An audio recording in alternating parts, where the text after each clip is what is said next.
This is the time to stand up now. We can't carry on like this.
This is the time to stand up now. We can't carry on like this.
That's right, yeah, I got an agenda. And it's your money that I'm gonna spend, yeah. Am I real? Well, I guess it depends where you're at now and how it was that you got there. And when I get around to give them my reply, they'll be sure to put it all to the lies.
Very good evening.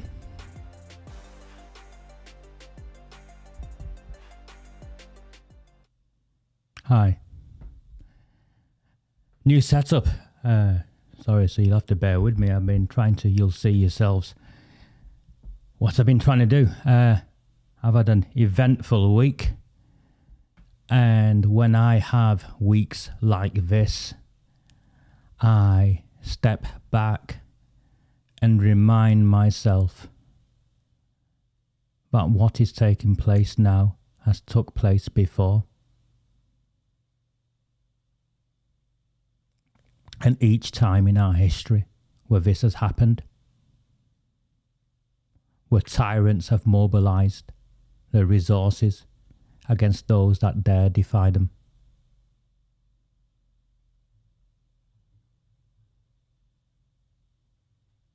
Those who will not be judged by them, who will not be intimidated by them, who will not be silenced by them, will remain resolute. Let's get on with this evening. Do not fear them. Do not fear any of them.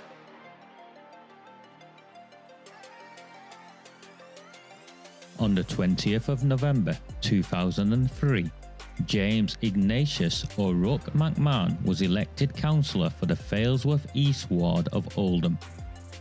Deeply ambitious, he ruthlessly rose to power, and by 2011 he was already leader of the council.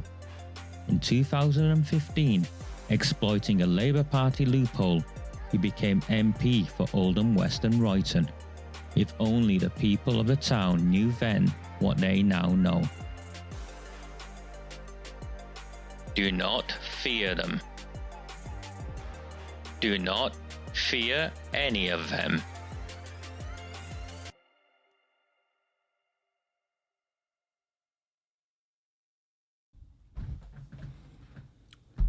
A very good evening to all of you. My name is Raj Amir. This is the Recusant Nine transmission.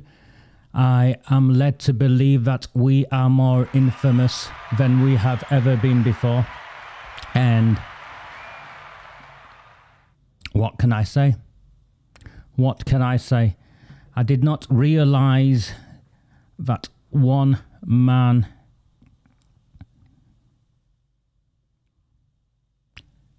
could cause them so much angst that they have mobilized every resource available to them to silence not just me, no, to silence all of those who dare listen to my words, reflect on what I have to share, and make up their own minds. That they want to silence me, throw me in prison, intimidate me, abuse my dying mother, and the police watch on and then mobilize against me. These are indeed dark times in our town. They are tyrants. We knew this from the beginning. We knew they would do everything in their power. And we promised ourselves we would keep true to our values, to our beliefs, and to the commitment that we have to both the legacy of the place where we live and the future of those who will follow us. We cannot stand by and do nothing. If we did, it would be a regret that we take with us to our graves.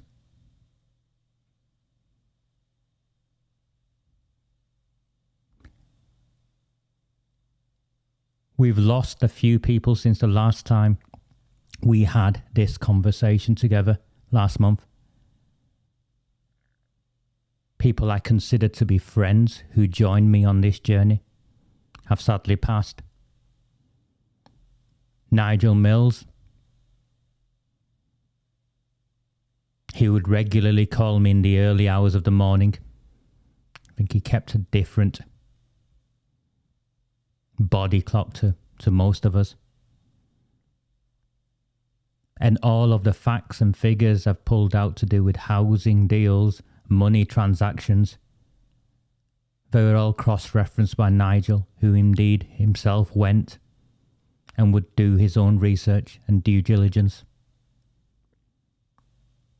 And we've also lost Richard, who's a teacher at Saddleworth School, who's a close ally of mine, who regularly contact me, check in on me. My last conversation with him was sending him a link to the transmission we had this time last month.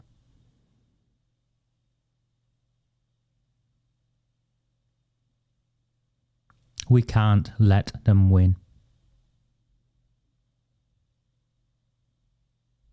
Because what is it they want? They want to control us. They want to exploit us. And they want to make sure that we cannot, shall not think for ourselves. I put up a quote on the YouTube sort of introduction earlier. It was from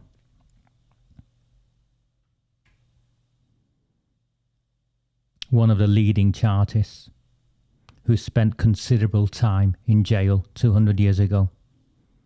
His crime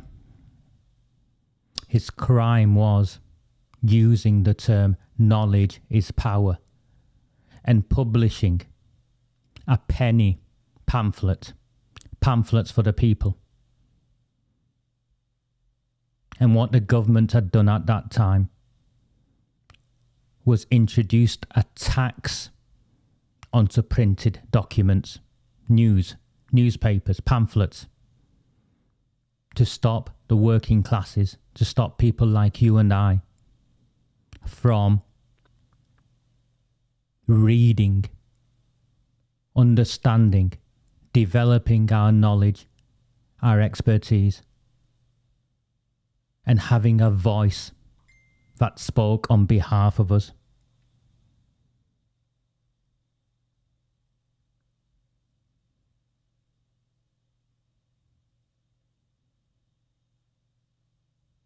The government put a tax on it. They refused to charge the tax to the people who read the publications. Not only did they refuse to put the tax on, vast numbers of people at that time were illiterate. They would go into working men's clubs, into the factories, the mills, the workhouses, and they would read to the people. They would explain, they will exchange ideas. They would do all of the things that this council and this Labour Party administration in this town do not do. And they went to prison repeatedly.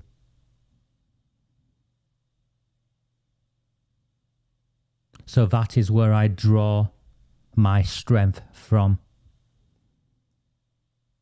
is knowing that if these words I speak to you were not true, if they did not resonate with you, then why would you waste your time?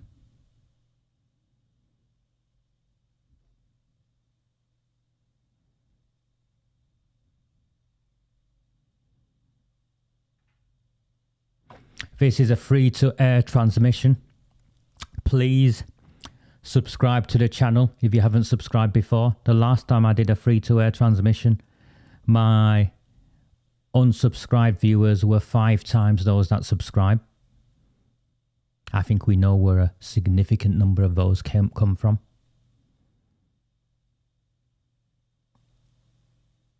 Desperate to close me down, they have launched another campaign. Apparently, I lead a flashy lifestyle.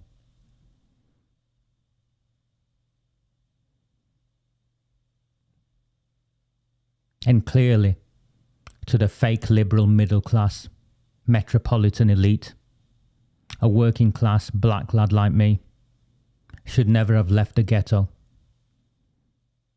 And if he has a voice, his voice should only be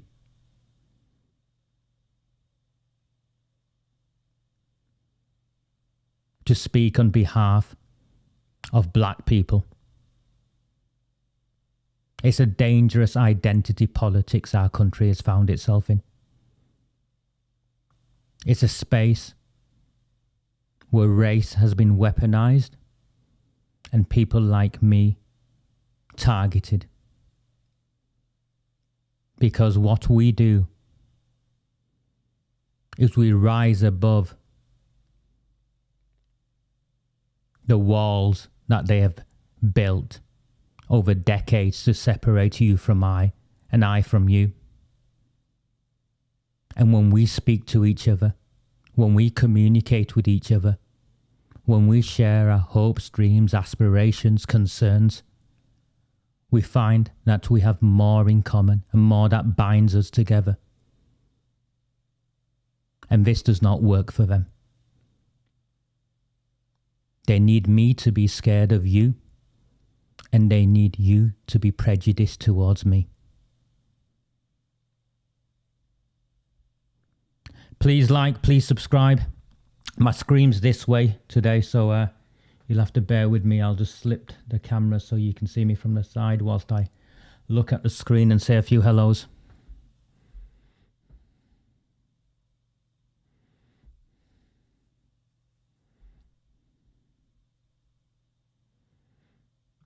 I'm sure one day Ellie and Co will share their story. But our numbers grow and our audience not just from Oldham, but from much further afield.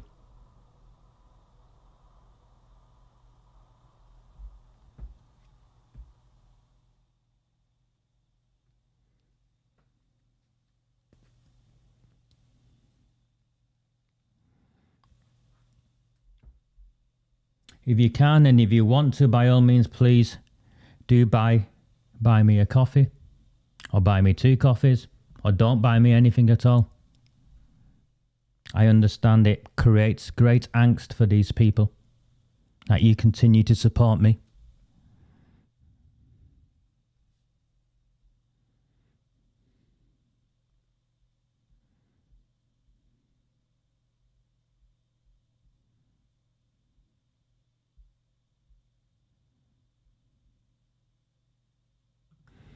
And I think that's the thing for me, Karen. And that's the starting point for me.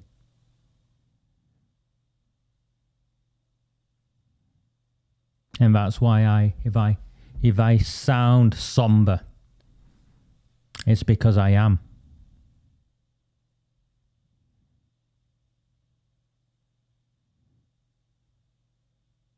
It's not naivety, because none of you are naive. It's not ignorance, because none of you are ignorance.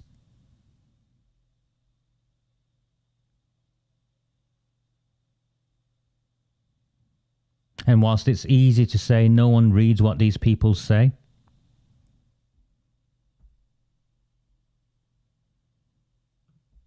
whilst it's easy to send me messages, no one cares about what these people say, no one reads them. The simple truth is, they are writing about me. They are abusing me. They are harassing me. They are scaring my family.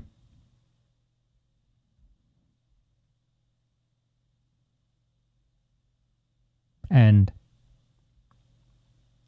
why people I value should give these vermin oxygen to attack me with, I find really difficult to understand. Because let's face it, these people have systematically ignored the grooming, gang rape and trafficking of our children for generations. If they don't care about 10-year-olds that were raped by 300 men, and I'll get to that, what makes any of you think they care anything about you?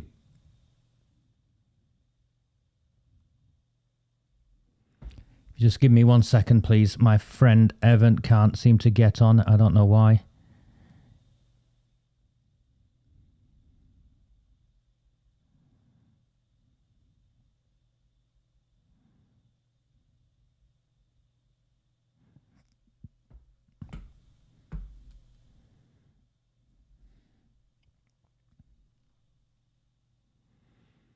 Okay, let's get on with today.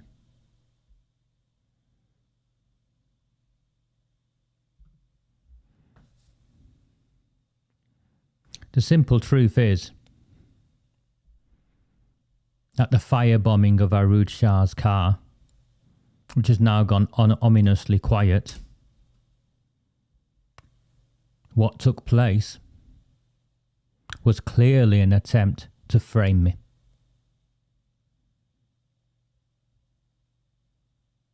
McMAHON jumped on it. The Daily Mail jumped on it. The police still have my computer equipment, my phone. I'm still practically under house arrest, having to remain here every evening. They're failing to respond to my solicitor, who's now stuck in limbo because we need a response from the police before we can go to the magistrates.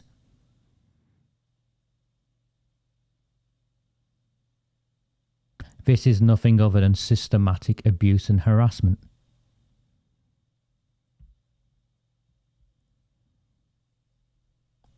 An Ali Akbar special.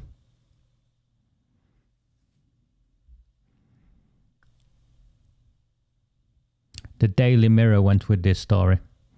I tried to report abuse to police at 12, but were handed to predators and raped.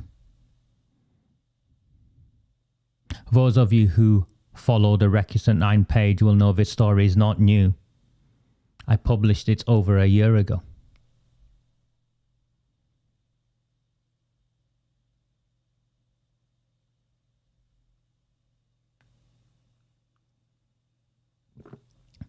And whilst this story, no matter how many times we hear it or read about it, doesn't get any more palatable, with the greatest of respect, this is not the story.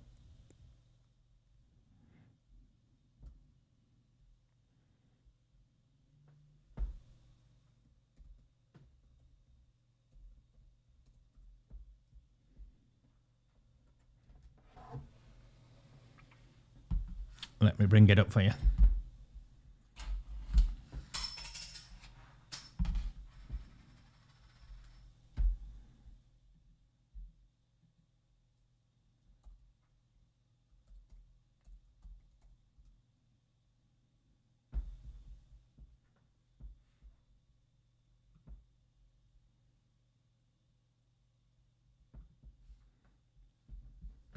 You can all see this.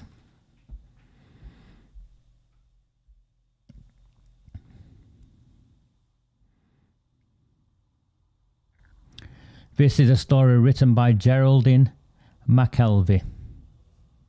I warned people off Geraldine McKelvey over a year ago, 2 years ago. Billy from Page UK also confirmed my suspicions and warned people to stay away from her. When you control the opposition, when you control the news, when you control the critics. So Geraldine writes this story, and it's Sam's story, which is essentially what it is. You've seen it on my thing. And before, because she now runs with Neil Wilby and the Mushtaqs, before someone comes and criticises me, all of my information is from a document that she published herself online.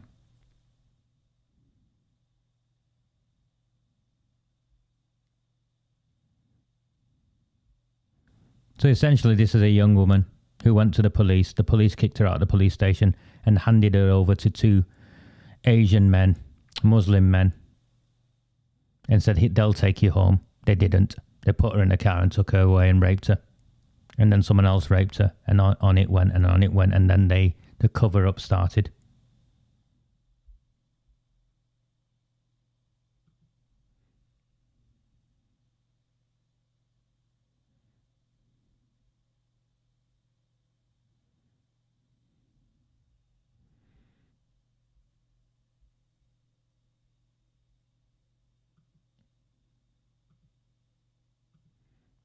I'll do that.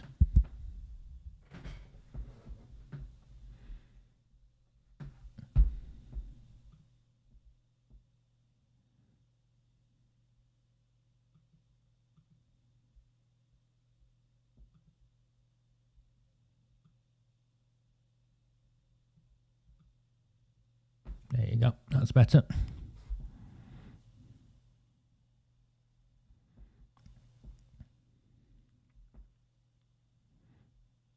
You've got to wade through the story.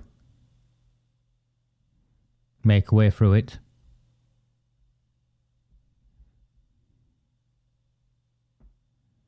And then you get to the bit that they've hidden away.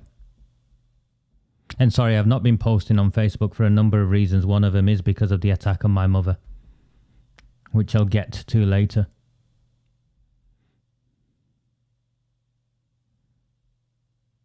But you go through the story. You go through the story.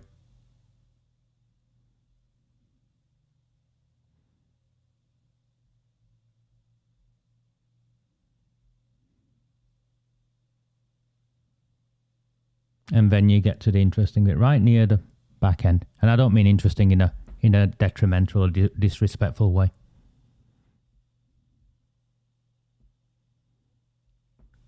Gerald Jones, Managing Director for Children and Young People at Oldham Council, said, just highlight this for you.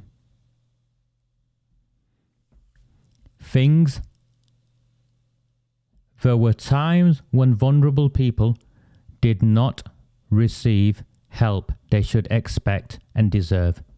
So straight away, that's an admittance by Gerald Jones, Managing Director for Children and Young People in Oldham's Council. Things have improved significantly in recent years. Remember, this grooming gang inquiry was forced on them. And I was told I was going to be put in prison and sued for my relentless and refusal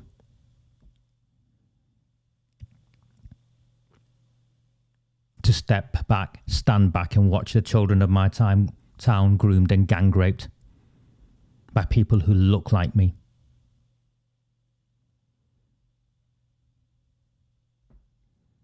Things have improved significantly in recent years. We were and are determined not to shy away from issues, lies, but to gain fresh, honest and independent insight and learn lessons. Do you see? Learn lessons. Learn lessons. And yes, Paul, what I'm reading to you, some of this information is actually leaked from the review.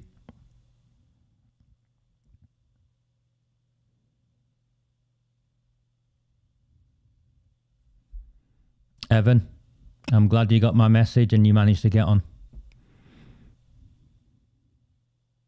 From 2006 to 2020, social services had referrals warning 700 children face potential risk of sex abuse.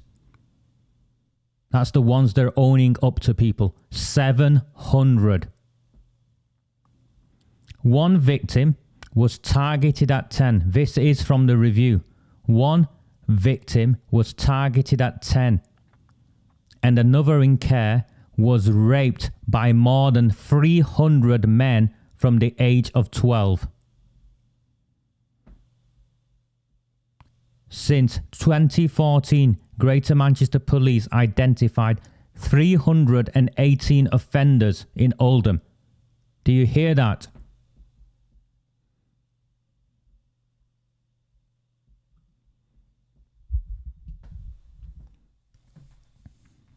Since 2014, in the last 6 years, remember they wouldn't send this review back and they time limited it. Remember? 318 offenders. They've charged 86. They won't say how many they've convicted because we know the convictions are in single figures. Oh, they might as well be. There's a reason why they've not said how many they've convicted. There's a reason why they've not said what the demographics of those 318 were. 318 offenders identified. 318.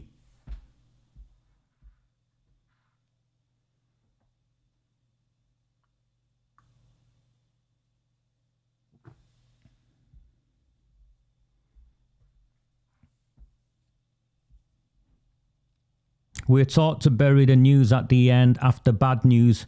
So when you think you've been horrified, you don't continue until the end, and then you drop that in at the end. 318. What should have been first in this headline, people? 318 offenders have been identified by Greater Manchester Police in Oldham since 2014.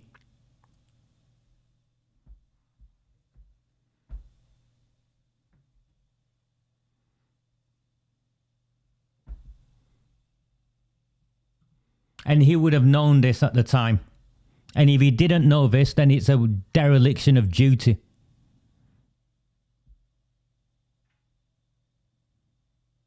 They've charged 86. Ignore that figure. How many made it to trial? How many were then convicted?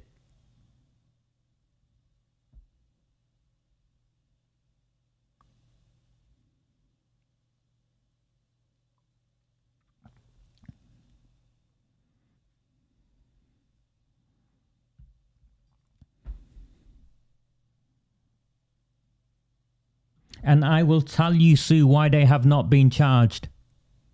Because the pattern in Oldham is the same as the pattern everywhere else.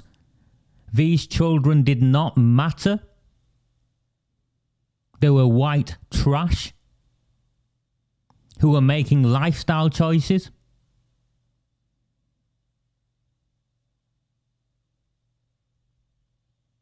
And whether you like it or not, community relations, has Jim McMahon admitted to in that email exchange with Joe Fitzpatrick from the BBC. Where the BBC journalist's interest was in making sure his friendship and relationship with Jim wasn't affected, and he was happy to brush things under the carpet. 318 offenders have been identified. One child of our town was raped by 300 men.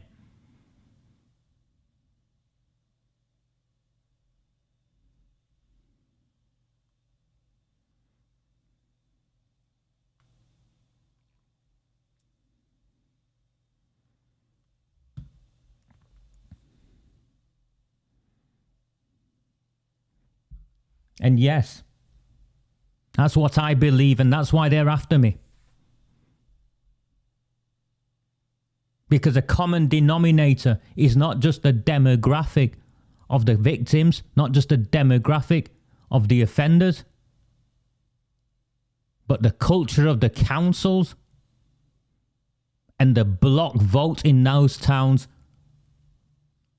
supplied to Labour Party politicians consistently, time after time after time.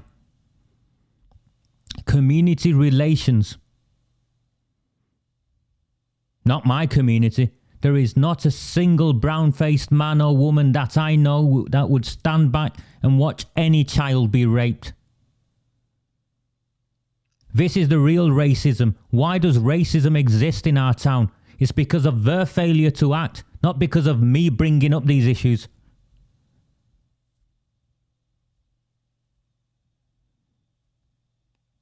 And it's been buried at the bottom of this report, of this article. And it wasn't an accident. 700 children.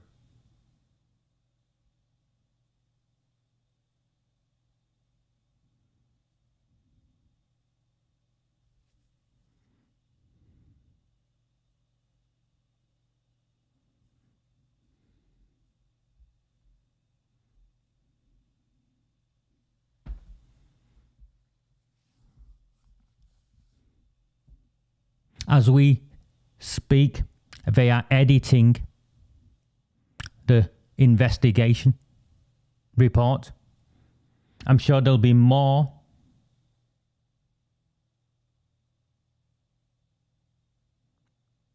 of Gerard Jones and his ilk padding out the report, and less of these stark figures and facts. Lessons have been learned. What lessons have been learnt? What lessons have been learnt?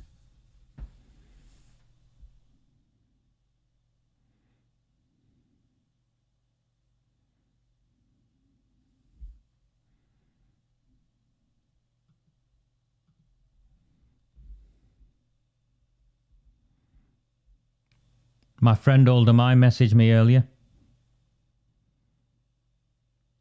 Was it the Sunday Times editor who's now coming after me?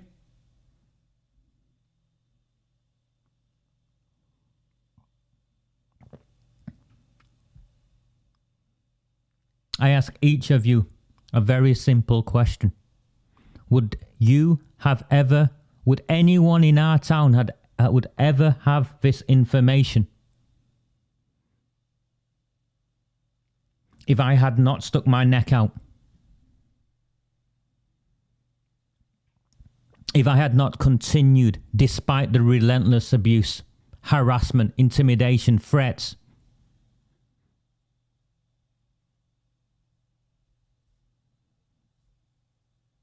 $700 children, 318 offenders that they know about.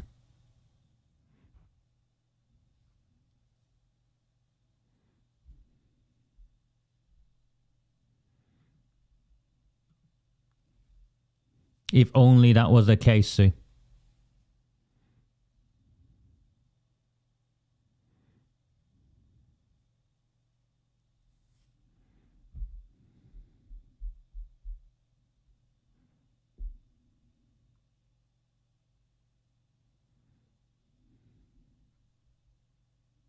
No, we wouldn't, would we?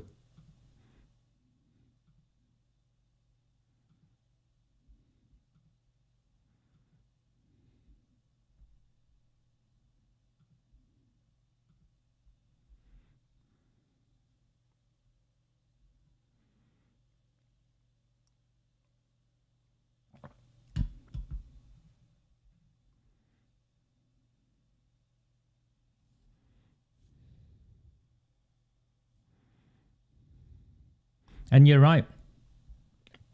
You're right.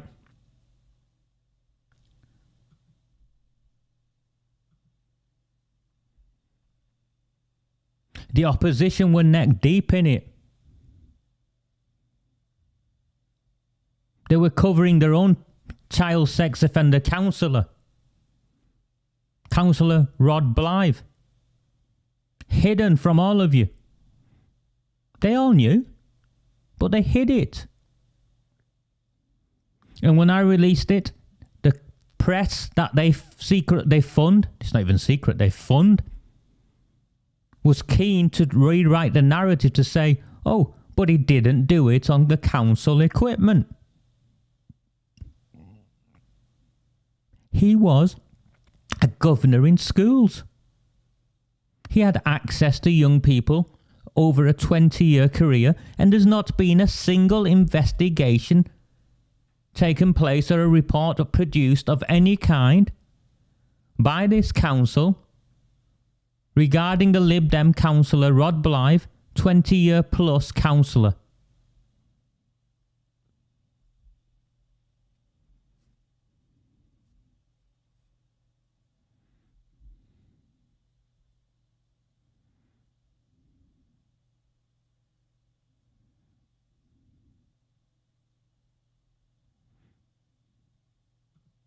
And thanks to you and people like you, Steve, is the reason why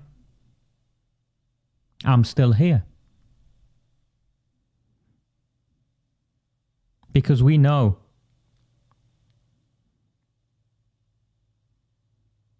what they would have done to me by now if I had not played this out in the public domain. There is a reason I played this out this way.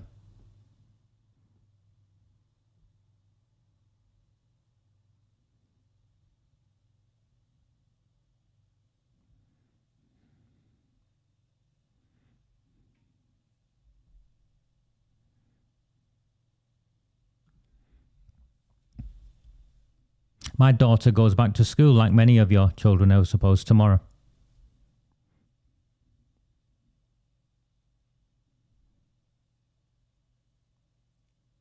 People say I have an agenda. I do have an agenda. I have a child who is being raised in this town.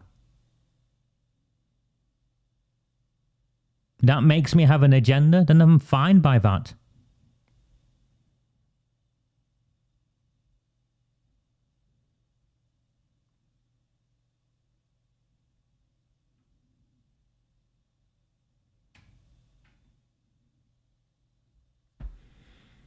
Of course, I've not just raised information about Oldham.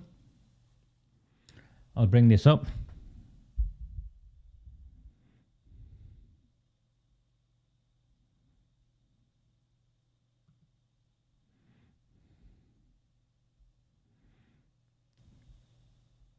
This was an article written by the MEN senior investigative journalist Jennifer Williams.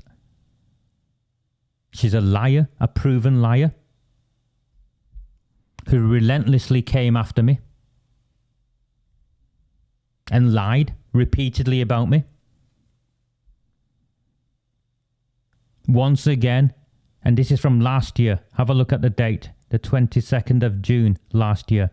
Manchester Council's finance chief suspended by Labour group over social media allegations. And yes, I shared those social media allegations after I spoke to the victim. But in her report, remember, the lead investigative journalist at the Manchester Evening News, a heavyweight Andy Burnham fan, Labour Party through and through, would not say in her article what the allegations were about.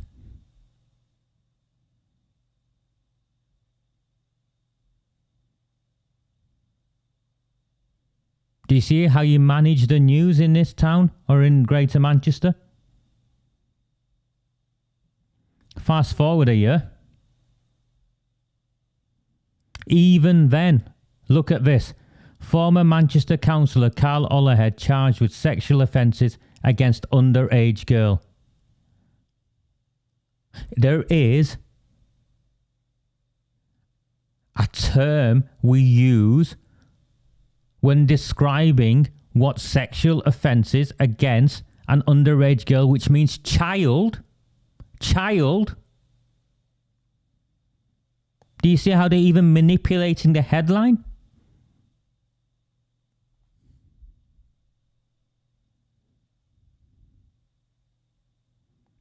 And very keen, quick to claim it was before he became a councillor, so it's okay. And it was in somewhere else. Oh, so that's okay as well.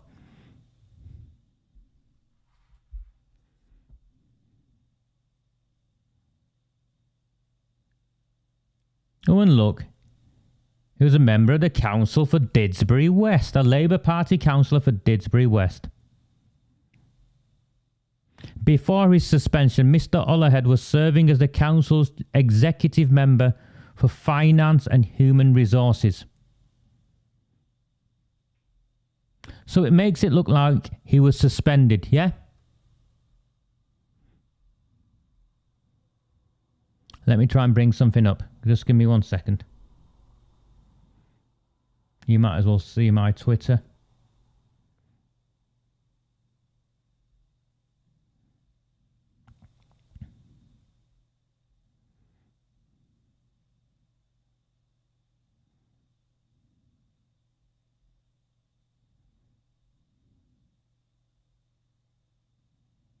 And yes, after I released the information, Manchester Council blocked me on Twitter.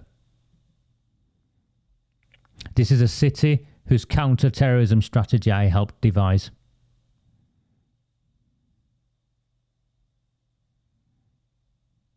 Look at this numpty. Scott Patient. You can spot him a mile off. Look at him. Lead climate change and resilience. Voluntary sector housing. Calderdale Council. UK Labour, Manc, outdoor type. Look at him.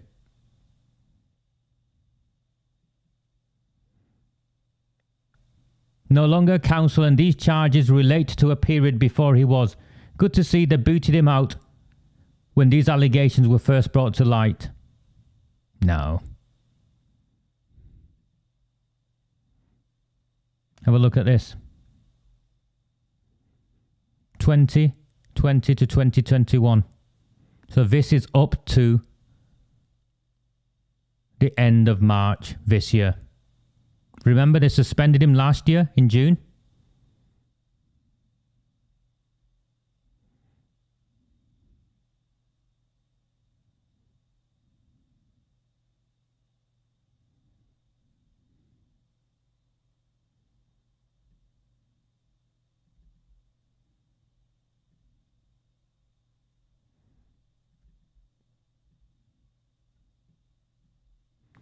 17.5 grand basic, 18.5 grand bonus, 441 expenses, 36.5 grand they paid him. They continued to pay him 36.5 grand.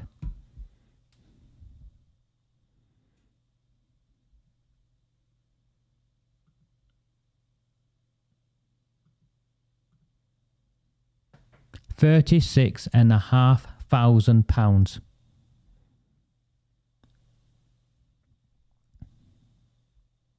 Yet the story would have you believe. The story would have you believe. Before his suspension, blah, blah, blah.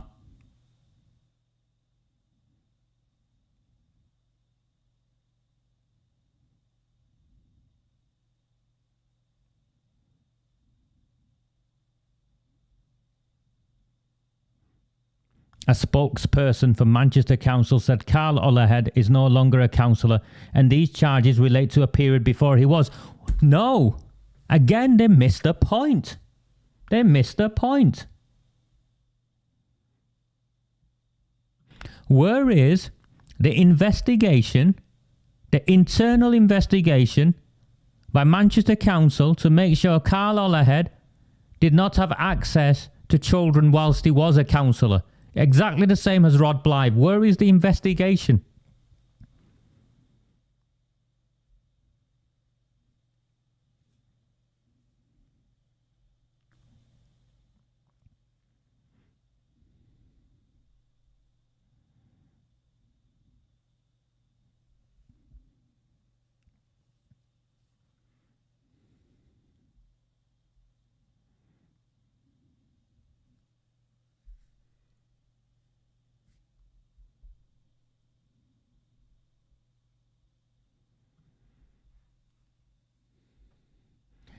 This is Tortoise. That's the headline.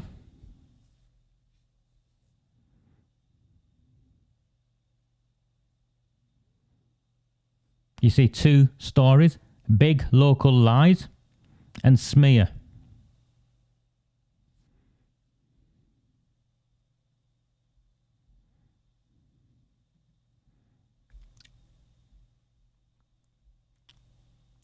Smear involves Xavier Greenwood, Joshy Herman. Remember Joshy Herman from the Mill? With the silk pyjamas at £700 or whatever they were. And this woman called Basia Cummings.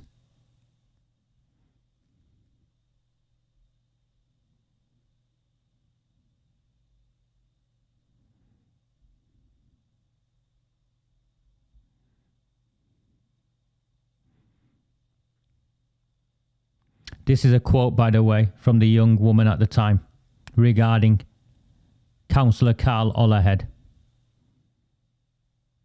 She's on Twitter. Extremely brave of her, in my opinion. This adult man groomed and raped me for months when I was 14 years old. That's not new. I've not put it up new. This is an old quote from last year.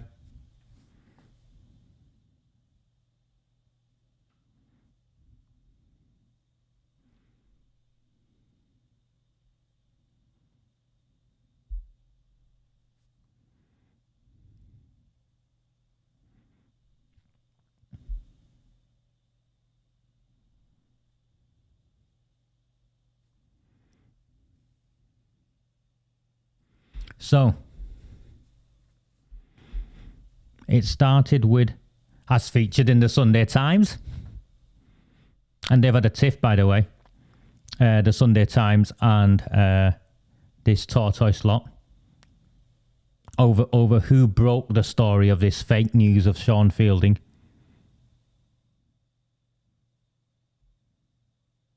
And the lawless digital politics of Oldham. Lawless. We're not lawless. I'll tell you what's lawless is the fact that a 10-year-old child in my town can be raped by 300 men. Sorry, 12-year-old. 12-year-old child can be raped by 300 men That's what's lawless. Me voicing my objections to it isn't lawless. Defiance is our only remedy. You've seen the quote I put up. The Poor Man's Guardian, a radical weekly, was first published in 1831. Sold for a penny, the paper defied the stamp duty of 4p per copy. Over 500 sellers of the paper, as well as its publisher, were imprisoned for distributing it.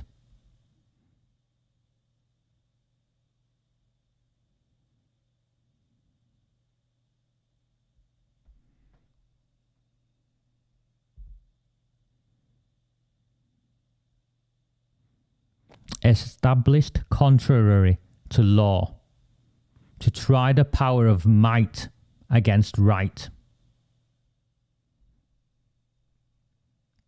And we get to Tortoise. And that's the guy, Henry Hetherington. Abel Hayward went to prison. Abel Hayward built, that's his busk in Manchester Town Hall. The bell's named after him. The big bell in the tower. These people went to prison.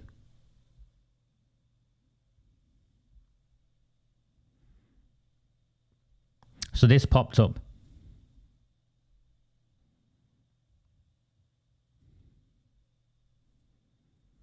And they followed it up with this.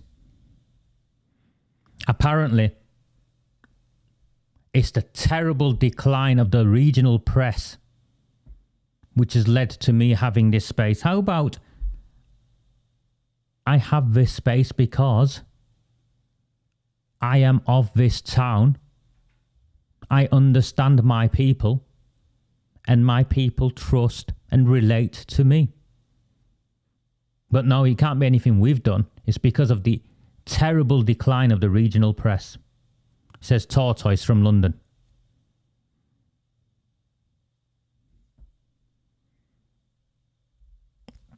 And after they publish the story, they invite you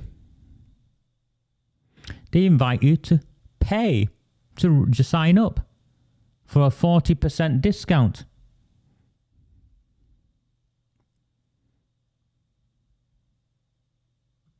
And if you pay to sign up for a 40% discount, you can read things like this. Big local lies. How misinformation is wrecking community politics. Look at Xavier Greenwood there. And it's faded out.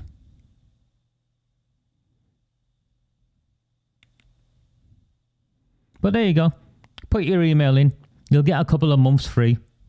And then they'll start charging you, hoping that you forget about it and you don't delete how much you pay them.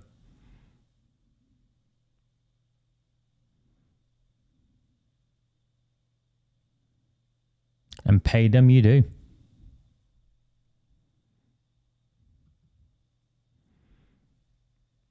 $20,000 members. And we'll get into Mr. Harding later.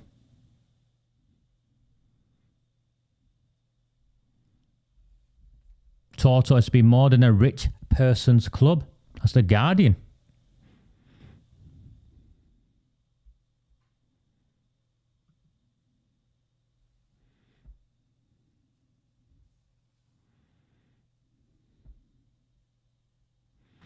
I would have thought £600 silk pyjamas is a lavish lifestyle, Jack. I don't know about you.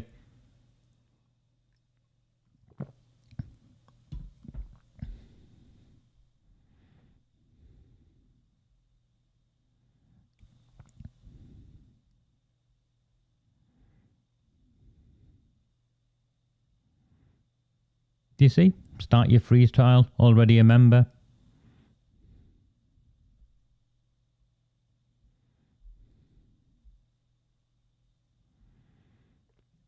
Let's have a look at this.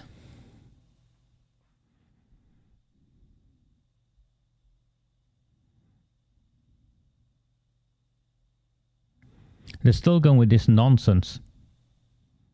Hey, here we go. Here we go. Basia Cummings, and I'll bring up Basia Cummings so you get a good look of her first.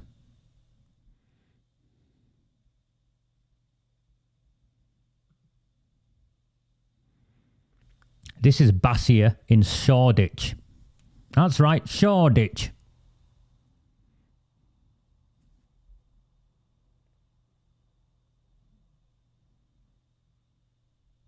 Here she is when she worked at The Guardian. Bit of a Jenny Fringe look there.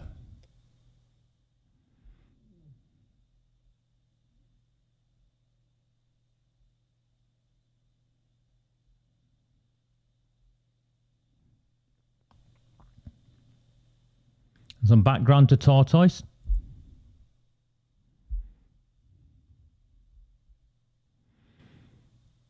One of Josh's recent tweets gave a code, Oldemai. And that code meant if he signed up using that code, he made money from it as well. So these people are making money, serious money.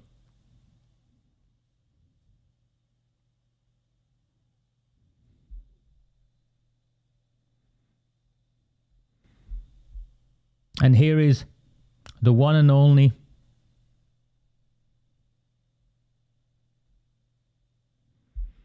why would Raja Mia, who drives one of these high-end luxury cars, need to leech money from poor, vulnerable and unemployed people?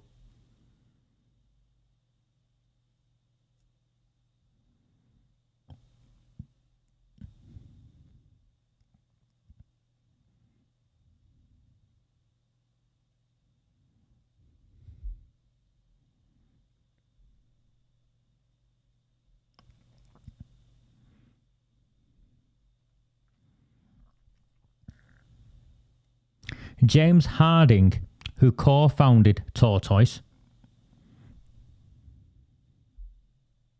Most of you will not know of him.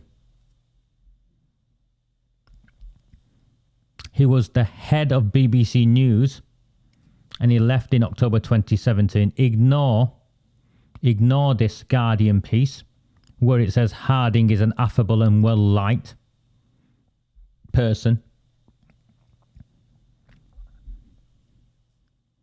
Harding was forced to resign previously to that,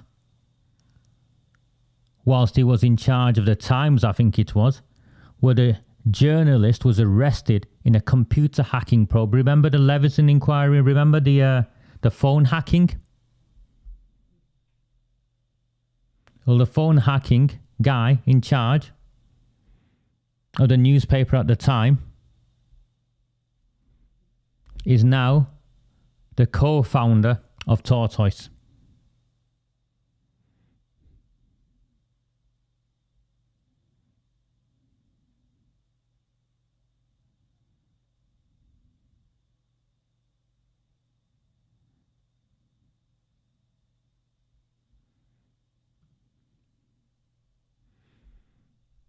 So, Basia from Shoreditch, Cummings, starts off with how good looking Sean Fielding is. I'm not joking. And here, the starry Labour leader of the local council, a young, good looking guy.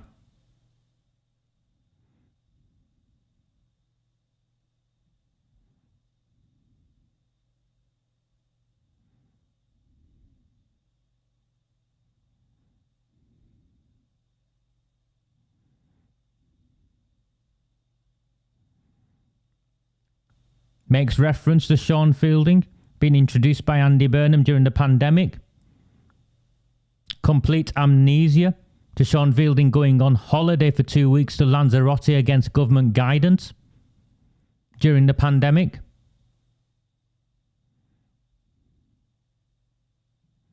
He was talked about as a guy who could run for Parliament, maybe even become a minister someday.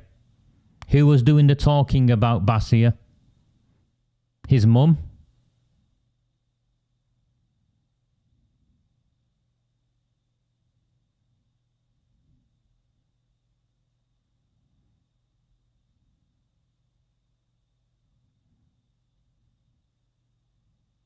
he'd lost. And then bring me in. They bring me in, and this is why I'm angry with some of you. You give these people oxygen, and they don't attack you, they attack me.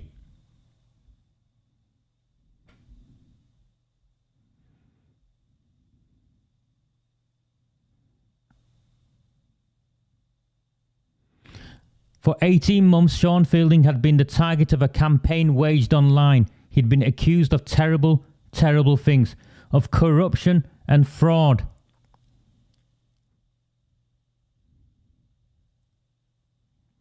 I don't remember anyone accusing Sean Fielding of corruption and fraud. His counsel of corruption and fraud, and his inability to address it, or rather cover it up. The worst, no doubt, that he was protecting paedophiles and gangs of abusers.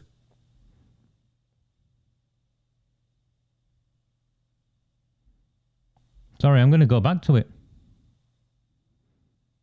Since 2014, Greater Manchester Police identified 318 offenders in Oldham and charged 86. Somebody put it up. What did he stand up and say?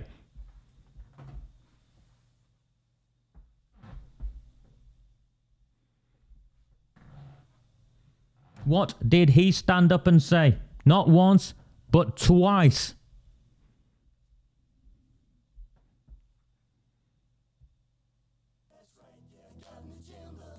It's your money that I'm gonna spend, yeah. I'm not real, well, I guess it depends where you're at now and how it was that you got there. And when I get around to giving my reply, never show the word and overload it. Some worried, bare-faced lies.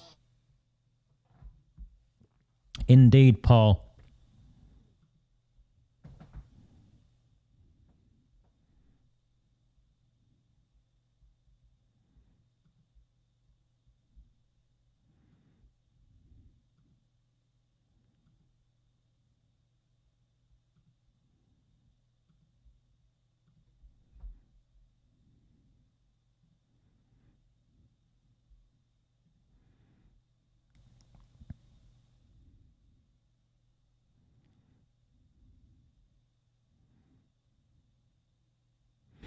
I am a dangerous man. So they quote me. They're very good at selectively quoting. You know, these people do this. I am a dangerous man because I do not fear them. That's why I'm a dangerous man. Raja Mia speaking on a Recusant Nine Facebook Live. I am a dangerous man. Because I know how to use this.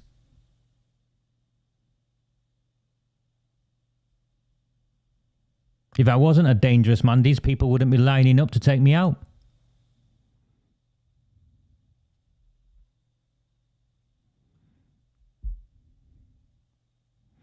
I'm Basia Cummings, and in this episode of the Slow Newscast, a dark and twisted tale about the making of a new brand of town crier, peddling stories of paedophiles and voter fraud and shadowy cartels. Peddling stories.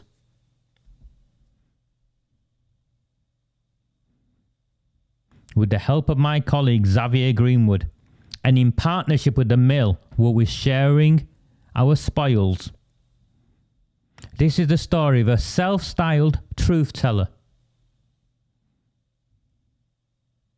who upended local politics and who foreshadows a bigger political problem coming for all of us. That a bigger political problem coming for all of us is they want to censor me and you from speaking to each other. They want to censor us. They want the news we hear to only come from them.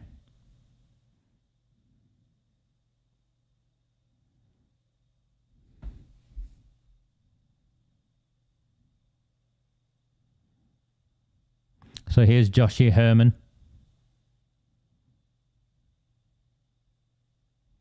having a chat with Oldham Eye. So is it you we owe this to, Oldham Eye?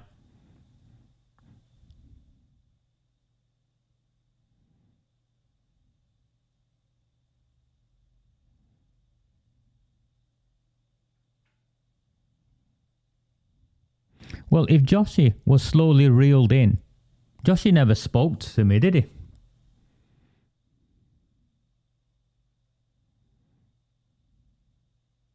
Okay. I was calling them corrupt. I was calling the council corrupt. Oh my. Come to my town, Joshy. Bring your silk pyjamas. He was saying that they were so enmeshed with the Asian community in Oldham. Have you ever seen McMahon nibbling samosas anywhere else? They no longer had a care about white voters. The white working class have been marginalised and oppressed across the working class towns and cities throughout this country. It's a fact, as demonstrated by the beating Labour have been getting in working class towns and cities across the country. They have betrayed the working class.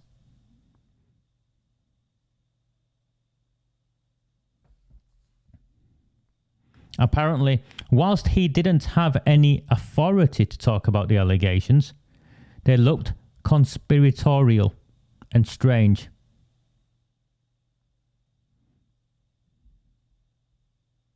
The man making these claims had become more and more powerful. How have I become powerful?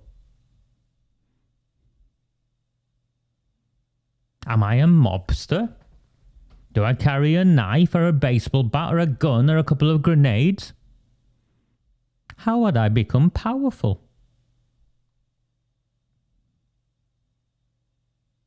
He called himself a recusant. Someone who refuses to submit to authority. That is not the definition. There's historical context in the word as well. I would have thought someone from Shoreditch, who no doubt knows some Latin, would have understood that. The main character is a man called Raja Mir.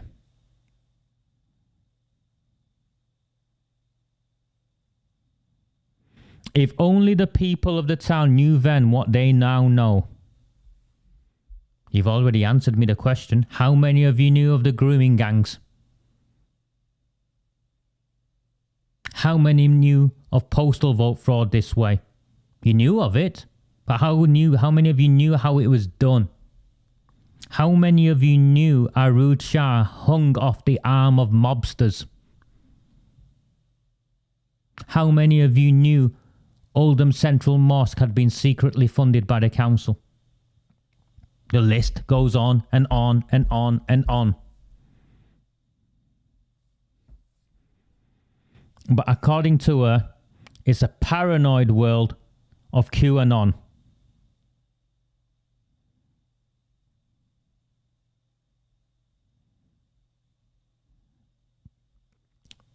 Of the forgotten working class and a self-satisfied metropolitan elite ruling over us all with impunity.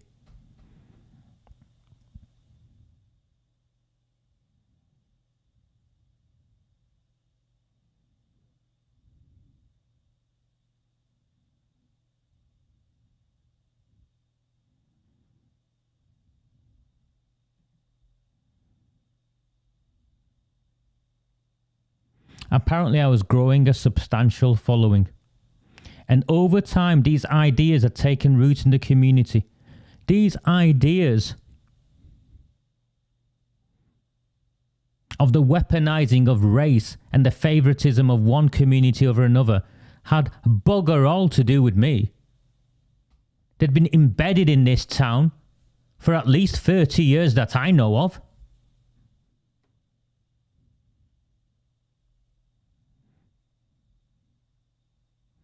He works for a while as a youth officer for the Children's Society. No, I was not a youth officer for the Children's Society. I managed projects for the Children's Society. And it's kind of in his late 20s that he rises in prominence. He founded an anti-extremism charity called Peacemaker.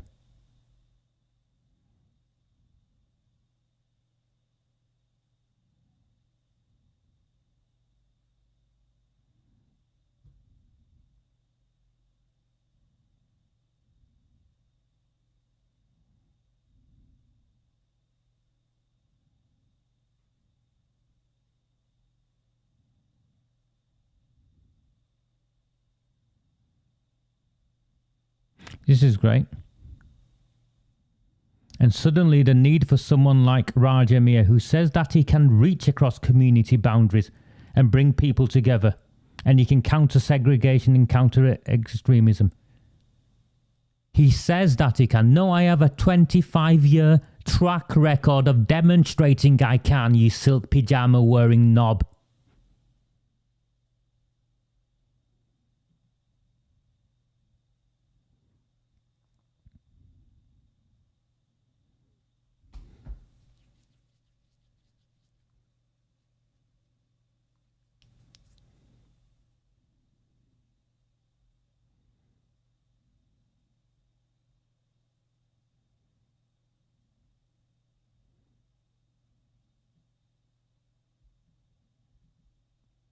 First of all, he had described himself as Raj Emir MBE. What do I mean I've described myself as? Which is an award he got for 2004 for his work countering extremism in Oldham. No. By 2004, Pyjama Boy, I was doing the sort of work you could only dream of.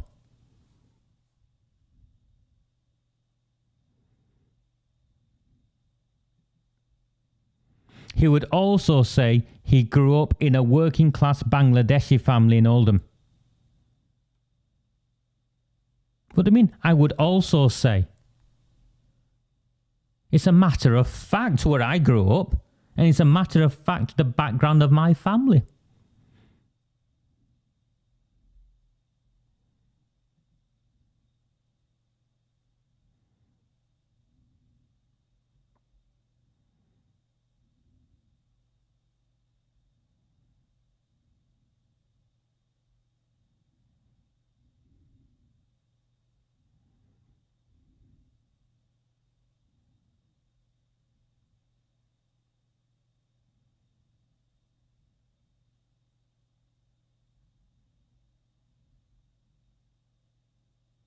Apparently, they spoke to staff at Peacemaker who flagged concerns about how it was being run.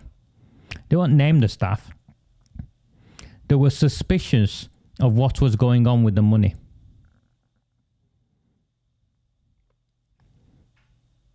A former staff member apparently said, he lived a very flashy lifestyle. Everything was brand new, everything very fancy. And I was thinking, we're a really small charity. So that staff members telling us about Raj Emir driving expensive cars, despite the fact he was running a small charity. So there was a dissonance there. Everything was brand new. Everything was very fancy.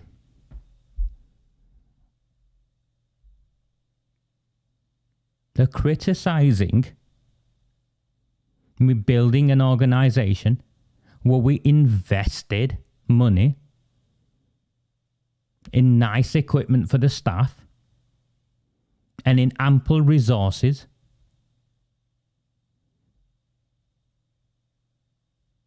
A flashy lifestyle. A small charity. What they forget, what they omit, and what those of you who know me from the time will know, but when I developed and evolved the organization Peacemaker, I was in a full-time job elsewhere. I worked 7 days a week, more or less, for 15 years of my life.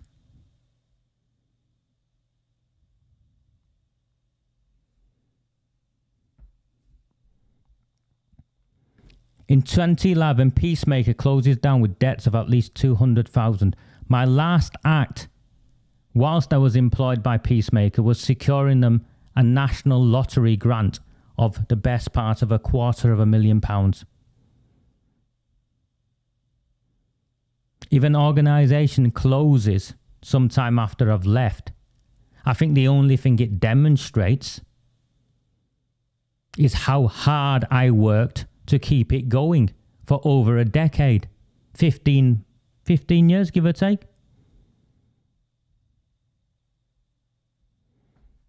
The staff member we've spoken to was suspicious about how things ended. This staff member told us at around the same time, Mia had started a different group doing very similar work called Rise.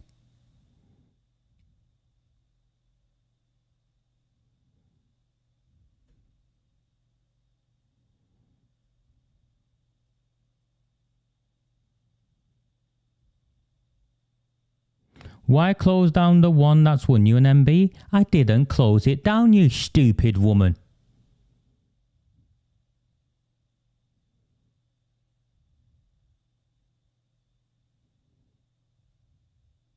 Apparently Rise was very similar work as with Peacemaker, but with an added objective responding to cases of sexual grooming. I don't remember that, but that's by the by. But beyond its registration and companies out, it's hard to find much evidence of its work at all.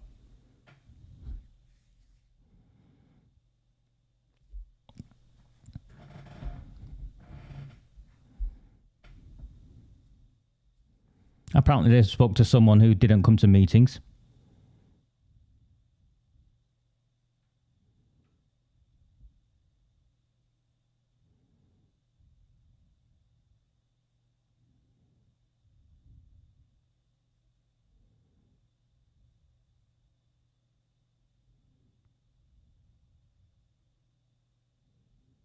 There you go.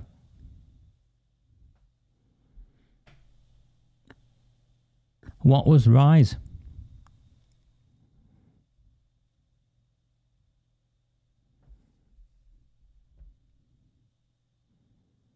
The country, our country, was under attack from the enemy within. Terrorist cell after terrorist cell had been exposed. Some had blown things up. Some were leaving the country to go abroad.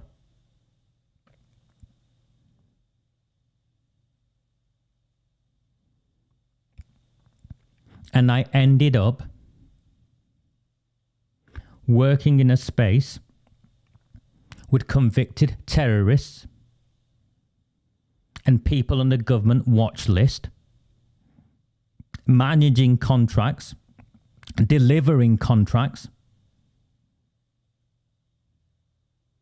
successful, externally evaluated, best of its kind for the government's Office for Security and Counter-Terrorism.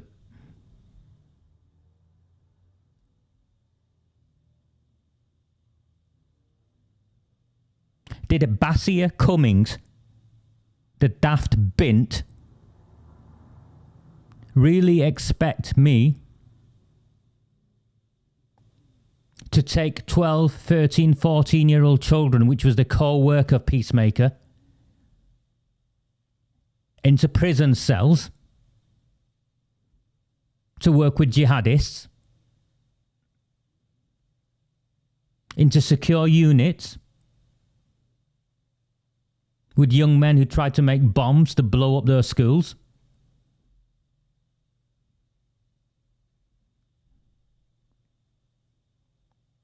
I left an organization I helped build for a number of reasons, one of which was to continue to serve my country.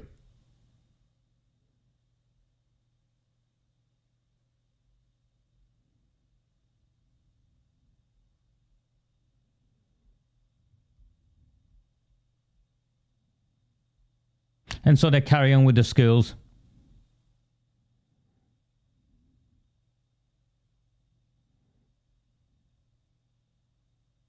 Come to Oldham and you'll see the self-segregation. You'll see the growth of Muslim schools and Muslim faith schools, particularly girls' schools. I don't like it. I find that uncomfortable.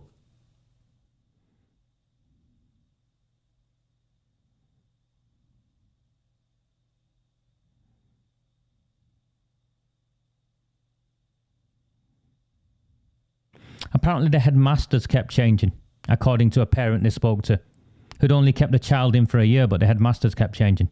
Not sure how that works.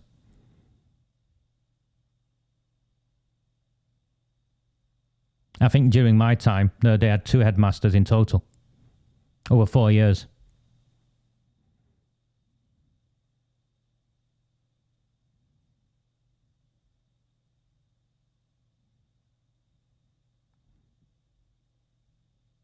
And the worst they'd come up with, and again, nothing to do with me in what way whatsoever, is this.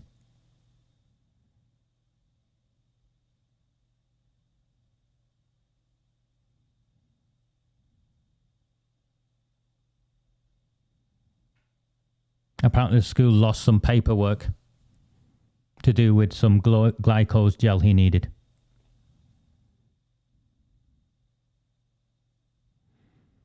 Perhaps Raja Mir is more of an ideas man, not a person who delivers.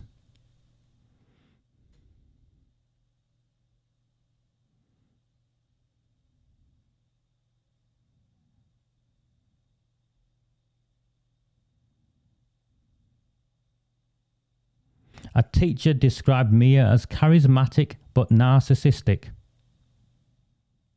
That he doesn't like anyone challenging him.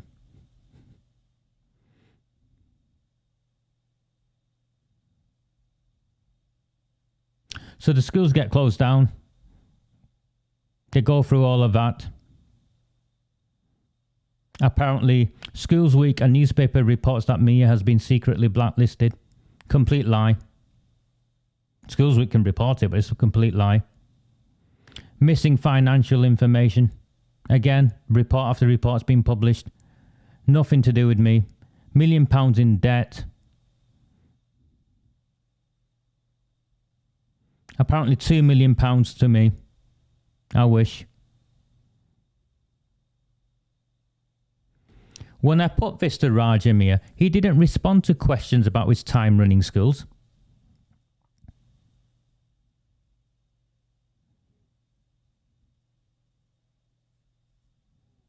And it is believed that I am part of a coordinated campaign of racially motivated harassment and intimidation against him. Absolutely. You fake liberal, Shoreditch metropolitan elite hold my community, working class people, white and black, in contempt because you think you're better than us.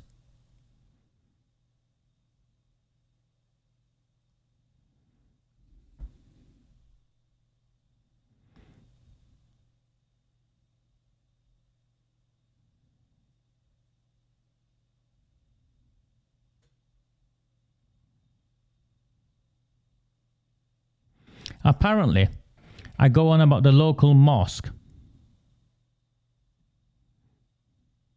holding political events.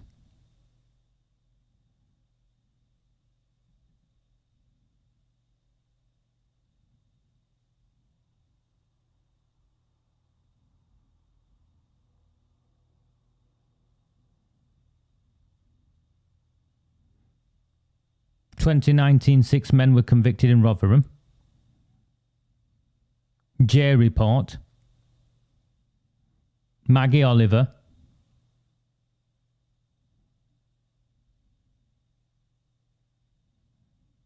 So you've got these things in the effort, and I think what happens, he thinks what happens is Raja Mir realises that the previous audience for his Facebook post, which has members of his own community where he grew up with these complaints about the mosque, actually they're not that into him. You see a lot of comments under those posts saying, well, you're a crook. You know, you took money from the schools. It's like you're a disrespectful character. You haven't been living in the community recently. So he goes for a different line of attack.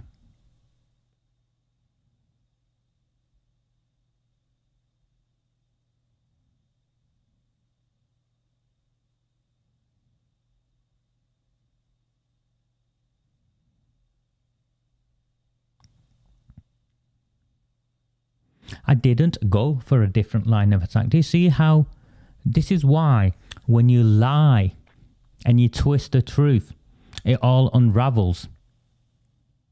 Do you see how it all unravels? Because the real story, and it's still there on Facebook, played out like this.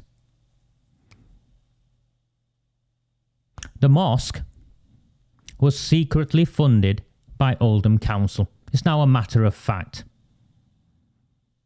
An 18-year interest-free loan that was only paid back after questions started being raised. Yeah, we know what happened there, don't we? The chairman of the mosque was a convicted sex offender. He was also a former Labour Party candidate. And McMahon was regularly in the mosque nibbling samosas. And the Labour Party were using Oldham Central Mosque, clearly as a consequence of the favours the council, the Labour-run council, had done them, to harvest votes. Long before I came along, Farage, when McMahon got elected as MP, made specific reference, him and his team made specific reference to 100% voter surge and named Oldham Central Mosque.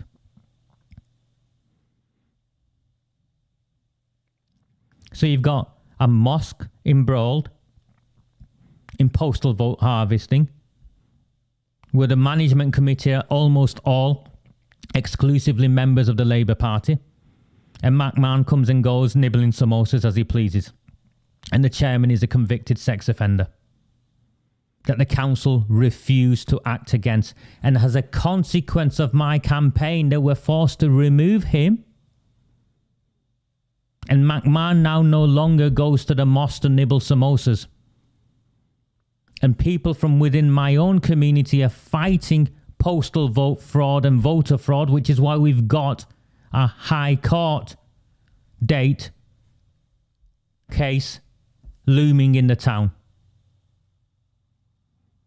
But no, they want to twist it. And after wanting to twist it, apparently, I jump on this Rochdale grooming gang thing.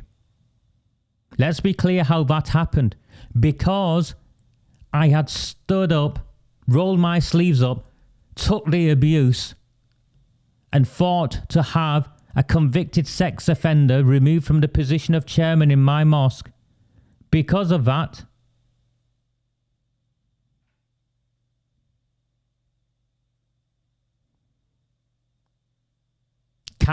ex-councillor Warren Bates contacted me repeatedly on Facebook. Can I go and see him? Can I go and see him?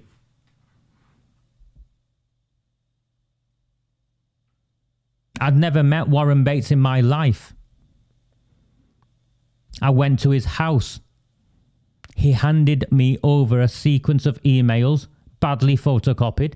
I asked him where he got them from. He said Hughie MacDonald. I said, I know Hughie MacDonald. He was a local councillor on Holt's for the 5 or 6 years that I worked on the estate. And I went and saw him. I got a dossier handed to me that had already been shared with the press elsewhere. None of them went with it. And that dossier made specific reference to Fitzpatrick from the BBC, Shisha bars, and Jim McMahon, and community relations, and using the funeral of Lee Rigby.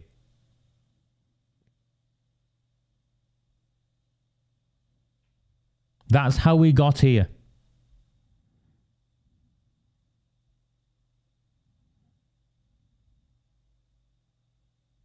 But no, according to Basia Cummings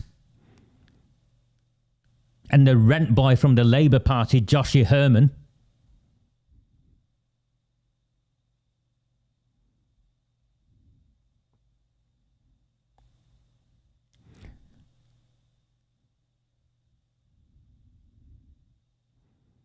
And I think it's important that I read this.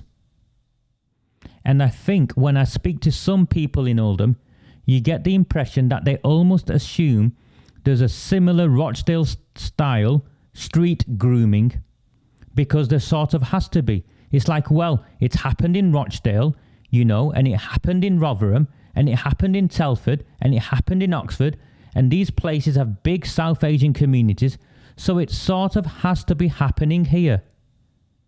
Basia Cummings. Typical privileged white woman. Identity politics and the weaponizing of race. But that's prejudice. Joshie Herman. £600 pyjama boy from London. Total prejudice. It's nonsense. Here he is, look, he's claiming it's nonsense. Total prejudice. It's nonsense. But Raja Miah realises that people think that. He realises that he can tap into something quite rich and something quite deep, which is this feeling that we're going to be next. Total prejudice. It's nonsense.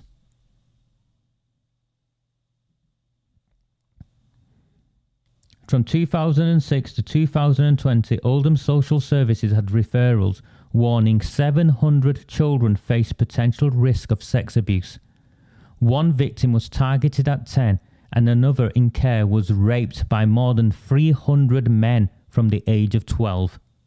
Since 2014, Greater Manchester Police identified 318 offenders in Oldham and charged 86.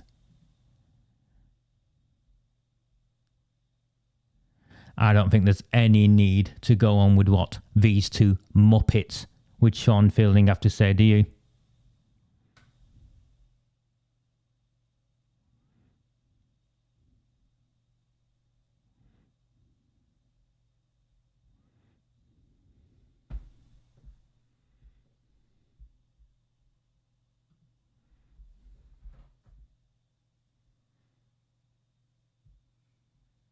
Total prejudice.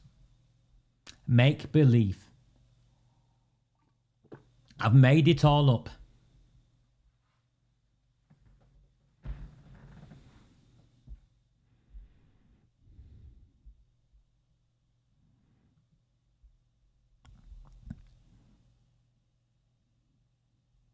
I can refill my Vimto. I'll just go through some of the other things I've got, and then we'll call it a night. I'll fill up my Vimto. If you want, please like and share.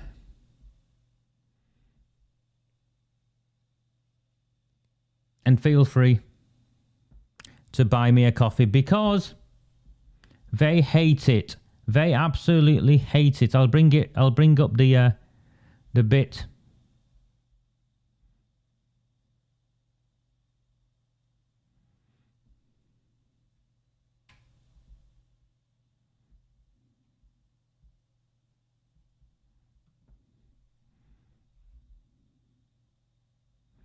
But of course it's important, because at its heart, this is a story about what happens when people unpoliced by truth and without consequence fill the vacuum created by the decline in local news and the decline in enthusiasm for political parties. It's why Joshie and I found ourselves huddling in a windy corner outside the old abandoned office of the Oldham Chronicle. Without a trusted source of news that reflects the place we live in, all of its local, minute complexity, without checks on targeted conspiracies and malicious accusations online, perhaps we shouldn't be surprised when someone like Raja Miah steps in, branded cap in tow, to fill the void.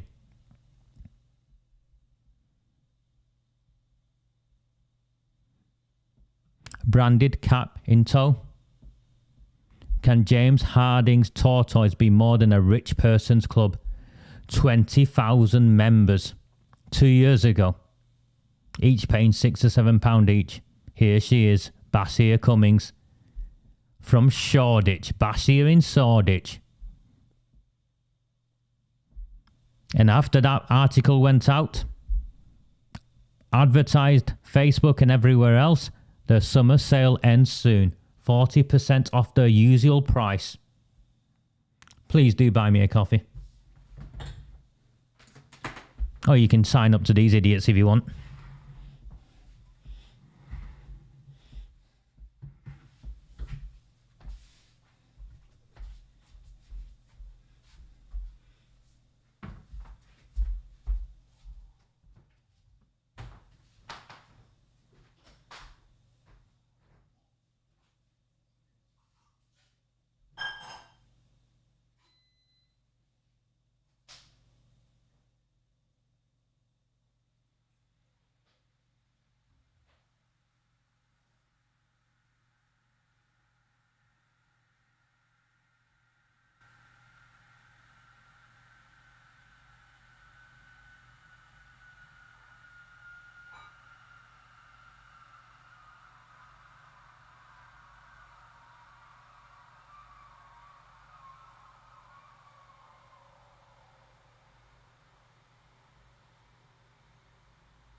They are exploiting us, Denise.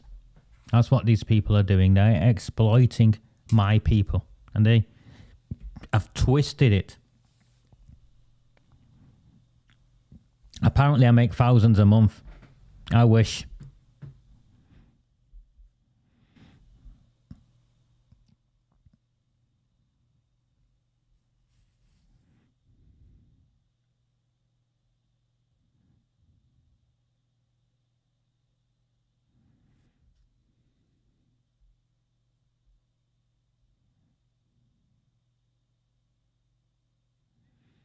Okay, let's carry on.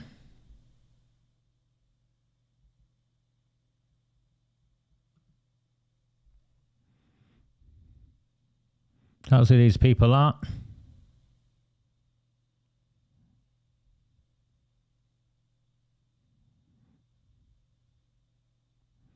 Neck deep in the Leveson inquiry into phone hacking. This guy, Matt Ramsbottom, contacted Paul. Hiya, Paul. I'll tell you all, Paul, I'll tell every one of you now, and I won't say this again. Don't send me journalists' phone numbers. Don't pass on my phone numbers, and please no one speak on my behalf to any of these scum. There's a reason in our country we despise them next to politicians. In terms of trust, politicians come bottom and journalists come next. I want nothing to do with them because I know what they're up to.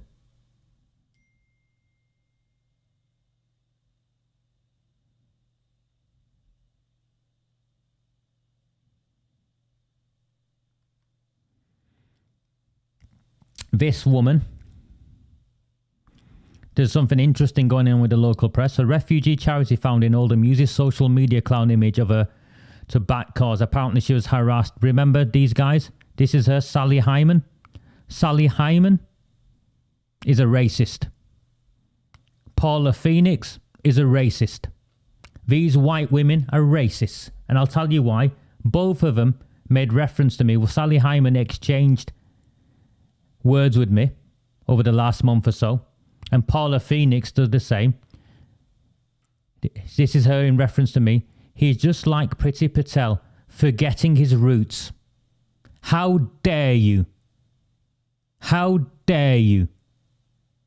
This is them calling me a sellout. I've sold out my own kind. He's just like Priti Patel because I'm brown or black. I've got to defend paedophiles who are brown or black. How dare you?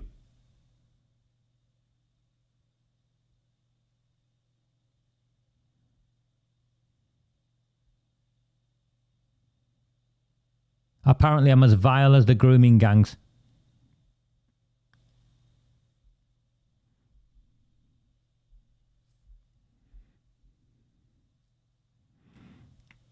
Councillor AROOJ SHAH, leader of Oldham Council, is all for helping out the Afghans.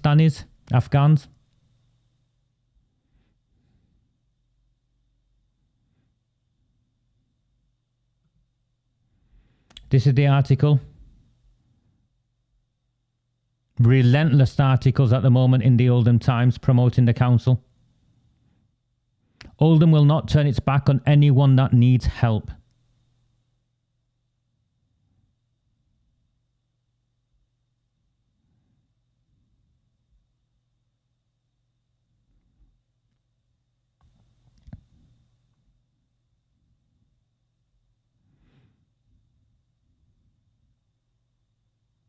We will not turn our backs on anyone that needs help.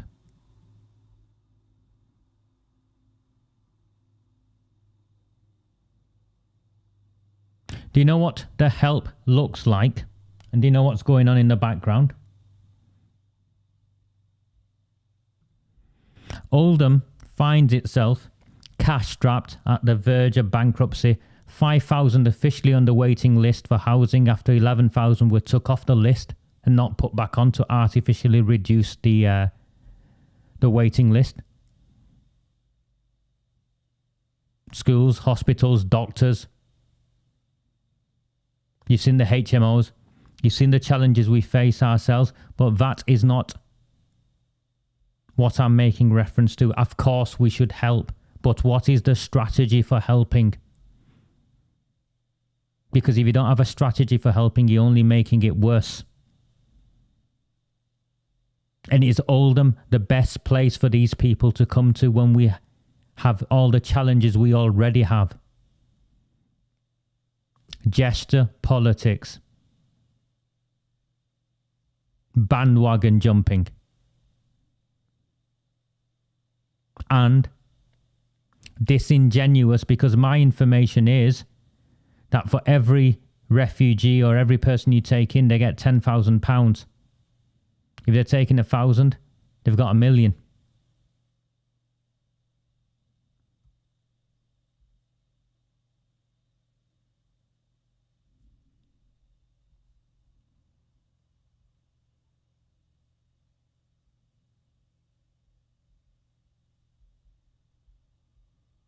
Sorry, if they're taking 100, they've got £1 million. That £1 million will clearly go to plug their black hole and keep them going for a bit longer without any consequence or understanding of the long-term financial impact of sustaining these people. And that is not saying we shouldn't help. Of course we should help. But we've also got to understand where we are as a town. Exactly that, Paul.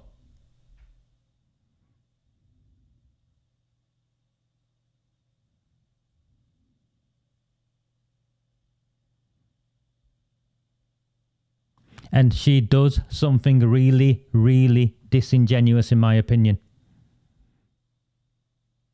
And my bail conditions, by the way, mean I can't contact her directly or indirectly. So this is not me trying to contact her directly or indirectly. This is me commenting on what she's released, the leader of the council has released into the public domain.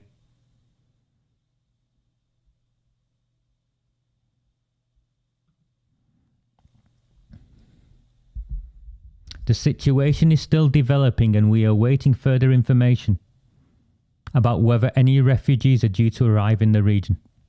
In the meantime, I know many residents will want to help in some way. Care for Calais is a charity which is coordinating efforts in Greater Manchester. Care for Calais is as far removed as possible from refugees from Afghanistan as we see fleeing the Taliban. Care for Calais is the economic migrants who are trying to get across to the United Kingdom where they are is already safe.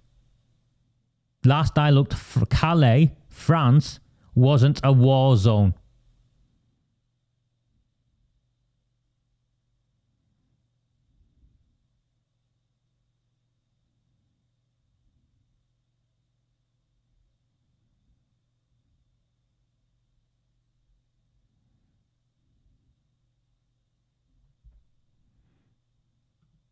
All I know, John, is that it was outrageous and racist.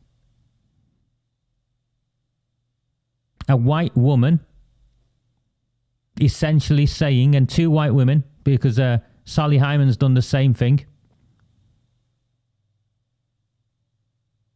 that I am a traitor to my own kind.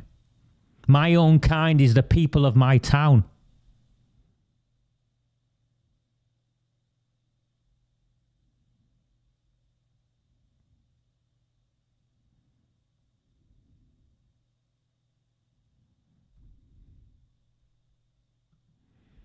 I'm sure they were offering HMOs. They were going to HMOs, from what I could understand, Charles, looking for places.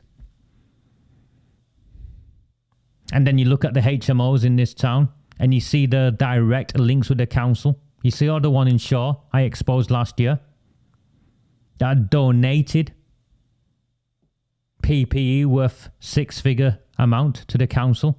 And next thing you know, they're applying for a permission in SHAH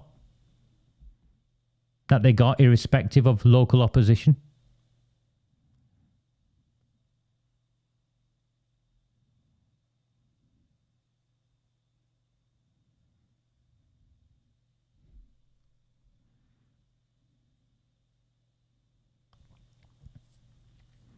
He's going to cost £50,000 more because there's a civil war in the council. Dr. Caroline Wilkins' salary was half paid for by the PCT. They've withdrawn.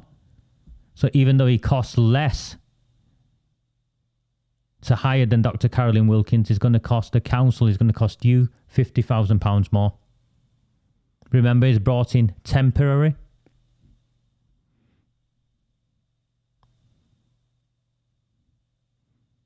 Here's AROOJ Shah's backhanded slap to the former chief executive. I have been clear that what Oldham Council needed in a chief executive is someone with drive, determination and a real commitment to delivering great public services for local people. I read that and I read the last chief executive lacked drive, lacked determination and lacked any commitment to delivering great public services for local people.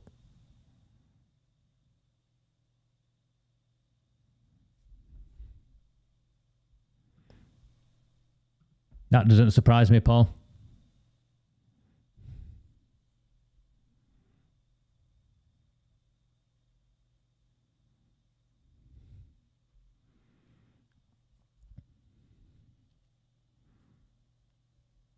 I didn't know this. I'm going to have to go to Royton and South Chadderton. Chadderton South.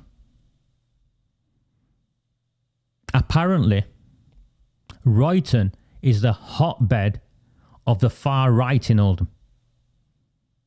And the Labour Party had to call in backup to go campaigning to fight the far right in Royton. The Nazis in Royton. Don't believe me? Here they are. This is the backup. You can see Debbie Abrahams there. You can see that. Jeremy MT whatever, Sutcliffe. Such a socialist. He's one of the trustees of Hume Grammar School. I'm not sure how he squares that circle. You can see Ms. SHAH at the front there.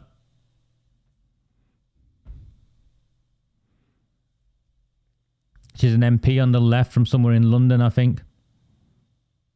Burnham. The two new North Chadderton cartel boys. If I was white and living in North Chadderton, I wouldn't be living there. If my mum didn't live there, I'd have her move from that part of town.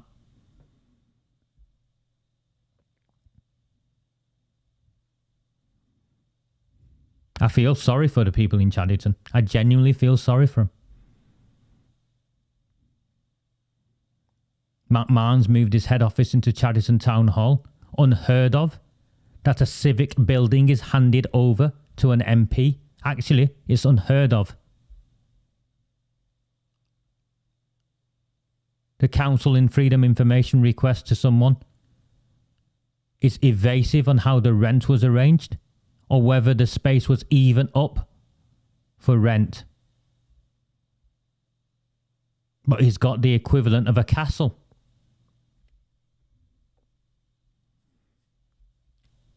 Activists from Gorton travelled up to Oldham today to support Oldham Labour and AROOJ against a divisive far-right campaign. See the guy front left? Afzal Khan, Manchester MP, Gorton MP. I know him. I know Afzal well. Afzal had to apologise and take down something because he was sharing some anti-Semitic shit. So they brought him over to fight the far right in Royton. You dirty, filthy racists in Royton. Next time I go, I'll look out for the white hoods of the Ku Klux Klan. Dirty racists in Royton. How dare you sully our great town like this, where the Labour Party have to bring in reinforcements from across the country to fight the racists and the far-right Nazis in Royton.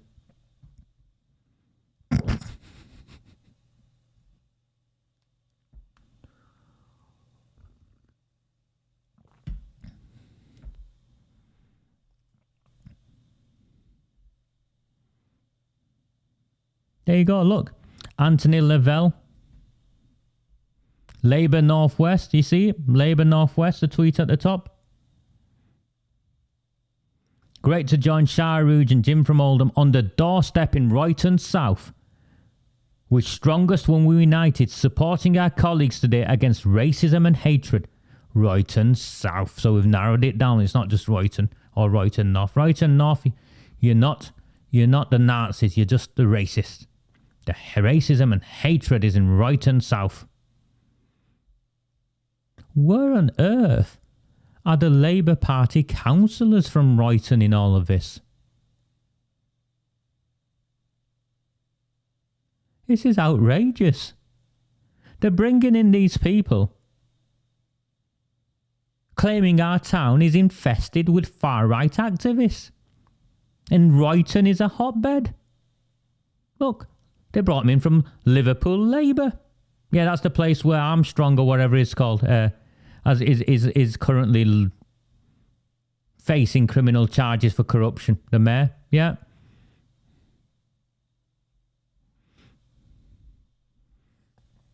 Lisa Bennett, or Lila Bennett, you see her there. Lila Bennett, Antifa, and 6 others. She's a member of the Black Lives Matters Alliance and Antifa.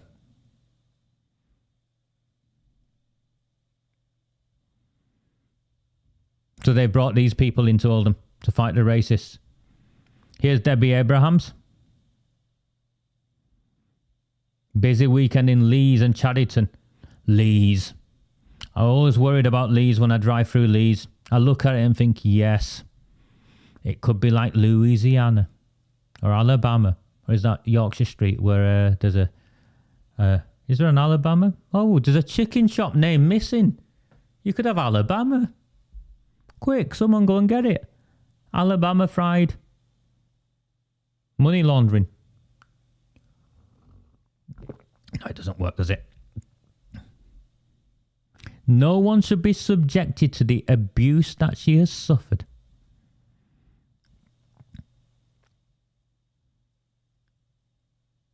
So there is no ambiguity. I think the blowing up of her car was a horrendous crime. And I'm dismayed at the lack of progress by Greater Manchester Police in arresting and bringing to justice those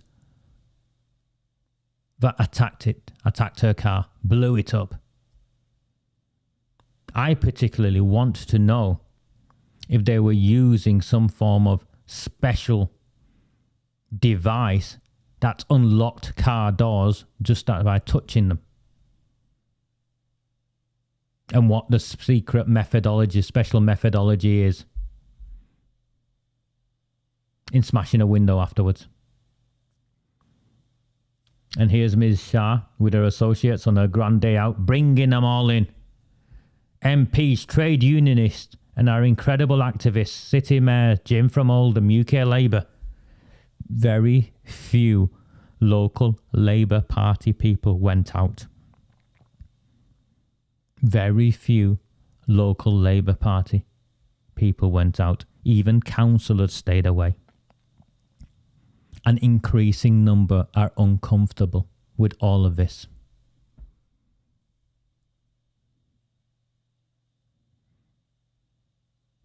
We will fight any form of hate from within our society. So there you have it. From the leader of the council herself, we will fight any form of hate from within our society.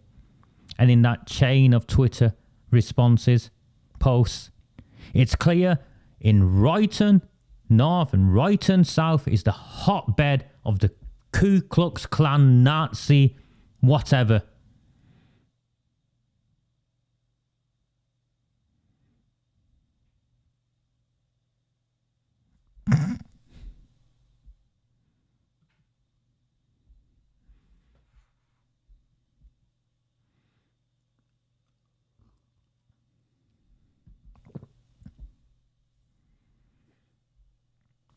Apparently, according to the Mirror, so this is the same Mirror that hid that, towards the end, about the number.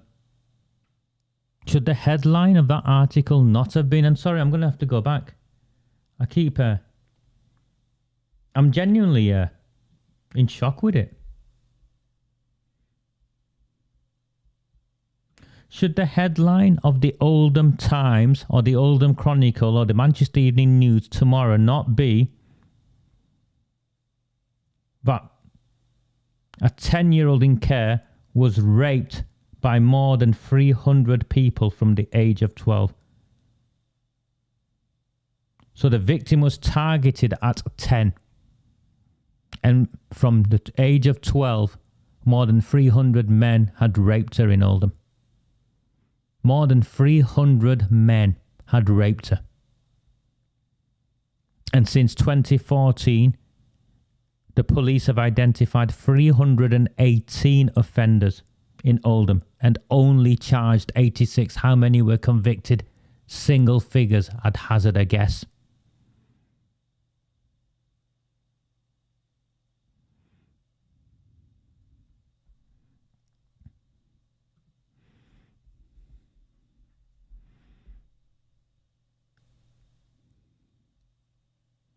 Sutcliffe was McMahon's agent. He's been busy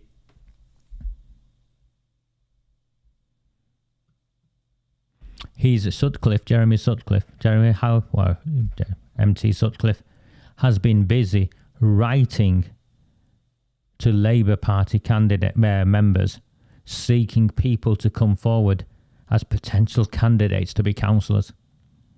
The reason is, or the reason isn't that they have a shortage of councillors. It's actually they have a shortage of diversity in their prospective councillors, because the majority of those coming forward, or too many of those coming forward, are Asian men. You reap what you sow, I think is the saying.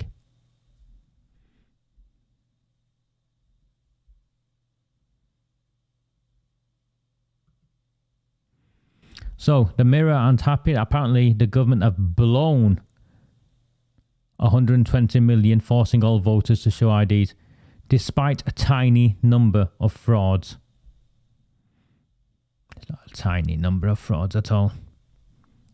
And my criticism of the government is that they haven't gone far enough. Voter ID is the smaller factor in electoral fraud. The larger factor is postal vote fraud.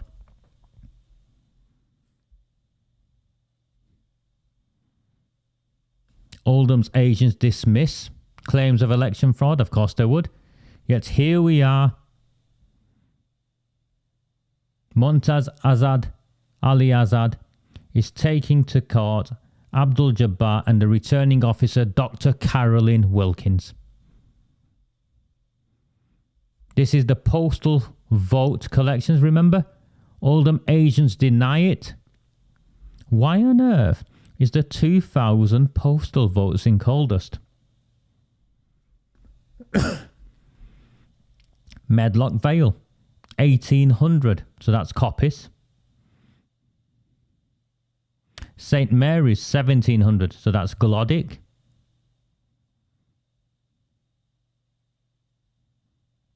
Werneth, 1,641. Oh, what's the common characteristic across all of those areas?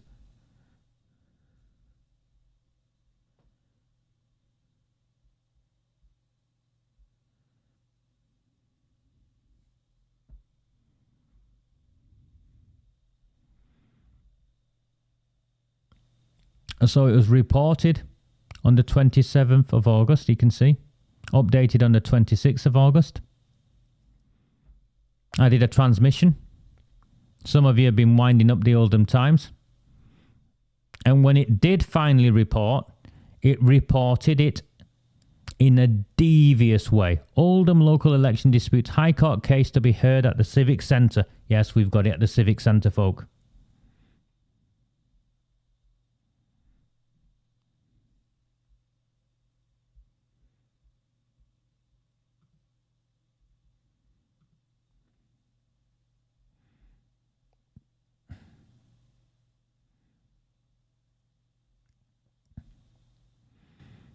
So they finally reported on the 2nd of September.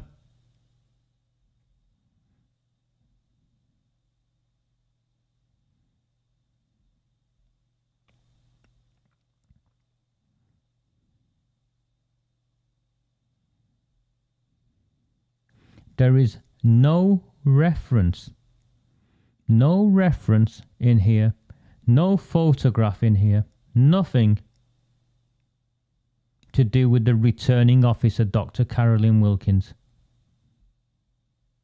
They put a picture of Jabbar and Azad up. Because the election was run by the council. Oh, we will, Paul. That's the entire point of it all. That's the entire point of it all.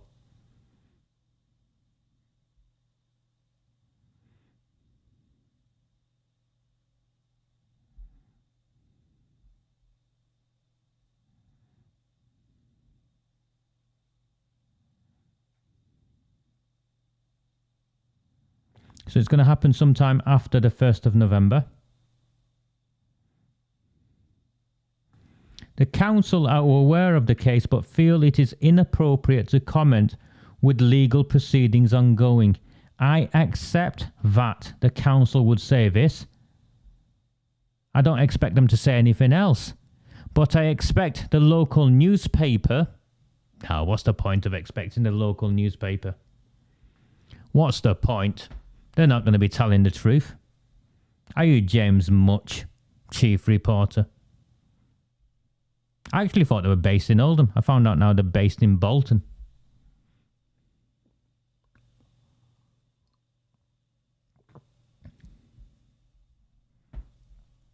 The case actually isn't against Abdul Jabbar.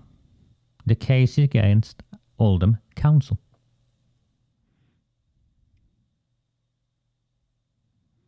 Okay, I'm running out of time, but I'll carry on.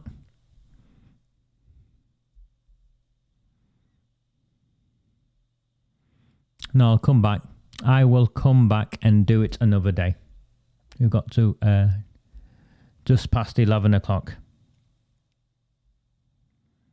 I'll try and come back during the week, or I'll come back during the weekend. But I have got a rig set up so you can see it.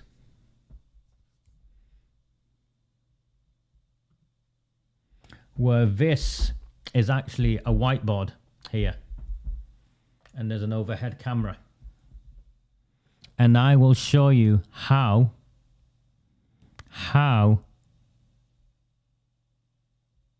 you rig elections. I will detail it here. And I'll show you at least half a dozen ways in which elections have been rigged in towns like ours, and why it is that Basia Cummings, Joshie Herman, Neil Wilby, and a bunch of Labour Party goons are desperate to silence me.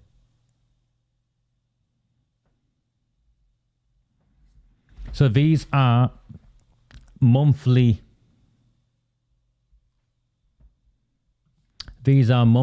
transmissions. They're transmitted free for anyone to watch. I do have to take them off at some point, not because I want to per se, but they're repeatedly reported. I think we know who the people are, attempting repeatedly to silence me. We all know why. There are over 300 reasons now, aren't there?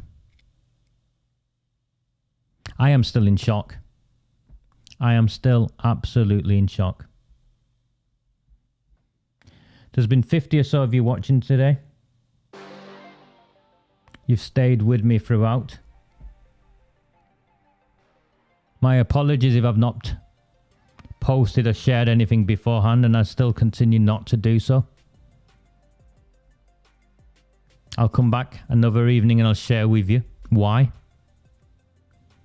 Greater Manchester Police are refusing to take a statement from my terminally ill mother, who has been repeatedly referred to as a prostitute by the brother of a senior Oldham councillor.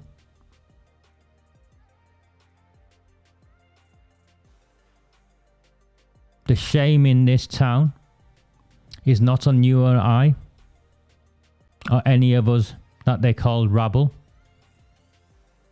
The shame in this town lies firmly on those who control it, those in the council, the politicians that oversee the officers, and the police officers that lack the courage or are just corrupt like the others. As for Tortoise and the Mill, Joshie, Basia, she reckons I threatened her, by the way, in some of that. My threat to her was, I'll go to the police. If saying if you do something illegal and I'll go to the police is a threat. Privilege. That's what that is. Privilege. The fake liberal metropolitan elite.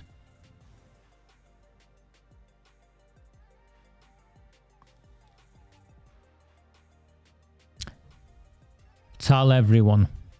Tell your friends, your family, your neighbours, strangers in the street. Tell them all that a child of our town, groomed at 10, raped by the age of 12, and 300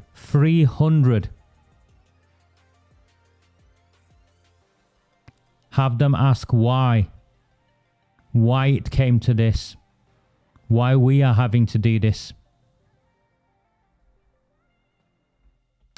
Do not fear them. Do not fear any of them.